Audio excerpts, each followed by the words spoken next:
वृंदावन के ठाकुर बांके बिहारी मंदिर में न्यास बोर्ड का गठन और कॉरिडोर के विरोध को लेकर लामबंद हुए गोस्वामी समाज और जिला प्रशासन के अधिकारियों के मध्य एक बैठक संपन्न हुई। इस बैठक में गोस्वामी समाज के लोगों द्वारा एक स्वर से न्यास बोर्ड का विरोध किया जाने का ऐलान किया गया। वहीं बैठक में मौजूद जिलाधिकारी अन्य अधिकारियों द्वारा गोस्वामी समाज को यह आश्वासन दिया गया कि गोस्वामी समाज का कहीं भी कोई अहित नहीं होने दिया जाएगा। गोस्वामी समाज ने बैठक में अधिकारियों से स्पष्ट रूप से कह दिया है कि वे न्यास बोर्ड को किसी भी कीमत पर स्वीकार नहीं करेंगे। उन्होंने चेतावनी दी है कि यदि सरकार ने हमारी मांग नहीं मानी तो वे मंदिर और जगह दान में देकर अपने ठाकुर जी को लेकर यहां से चले जाएंगे।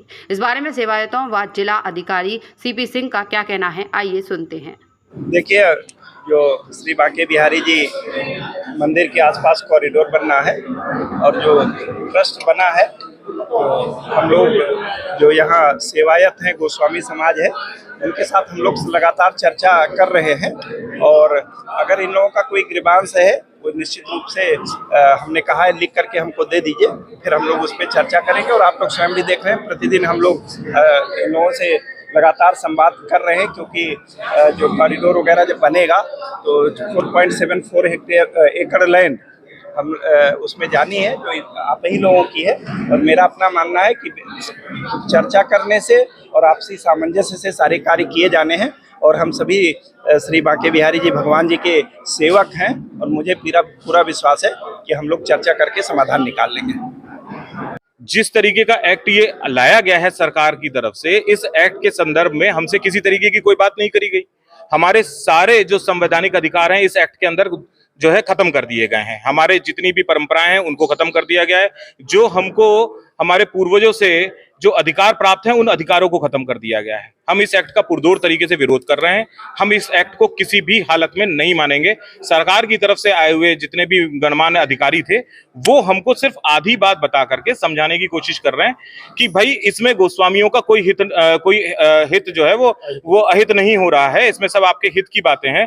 जब उनसे ये पूछा जाता है कि ये अगर सरकार की तरफ से नहीं है, सरकार का हस्तक्षेप नहीं है, तो इसके अंदर सरकार क्यों नियुक्ति करेगी? सरकार क्यों नियुक्ति करेगी? सरकार हर चीज को मैनेज कर रही है। कल को सरकार बदल जाएगी तब वो नियुक्तियां फिर चेंज हो जाएंगी। इस तरीके के एक्ट भारत में बहुत से मंदिरों में है, जहां पर अलग अलग तरीके की समस्याएं दिन प्रतिदिन अखबारों में, न्यूज़पेपरों में आती रही है।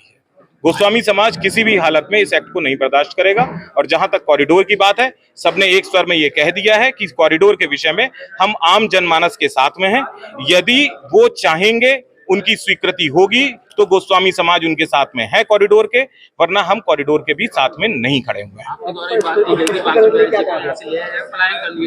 जी देखिए, बात जहां तक पलायन की है तो मैं इसमें आपको एक दृष्टांत बता देता हूं कि हमारे यहाँ वृंदावन के अंदर सप्त देवालय ब्रजमंडल में थे।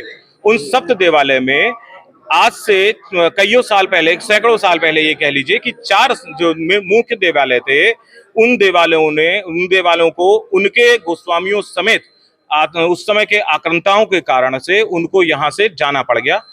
तो वहां के जो ब्रजवासी थे वो अपने ठाकुर के साथ उसी जगह पर पहुंच गए, पलायन कर लिया। मैं ये नहीं कह रहा हूं कि हमारी वर्तमान बीजेपी की सरकार कोई आतंका है, लेकिन अगर इस तरीके की कोई समस्या आकर के खड़ी हो जाती है तो हमने निर्बाध तरीके से, स्वतंत्रता के साथ में, सभी की सहमति के साथ में ये कह दिया है कि सरकार को सिर्फ मंदिर चाहिए और पैसा चाहिए। हम उनको ये दान देते हैं। हम अपने ठाकुर को लेकर के यहाँ से परिवार समेत जहां पे भी हमें जगह मिलेगी, जिस क्षेत्र में, जिस प्रदेश में जगह मिलेगी, हम वहां जाएंगे। और पुनः जैसे हमारे पूर्वजों ने किया था 1864 में कि 17 साल अपने शिष्यों से पैसा इकट्ठा करके और इस मंदिर का निर्माण किया था, हम पुनः उस व्यवस्था में लगेंगे।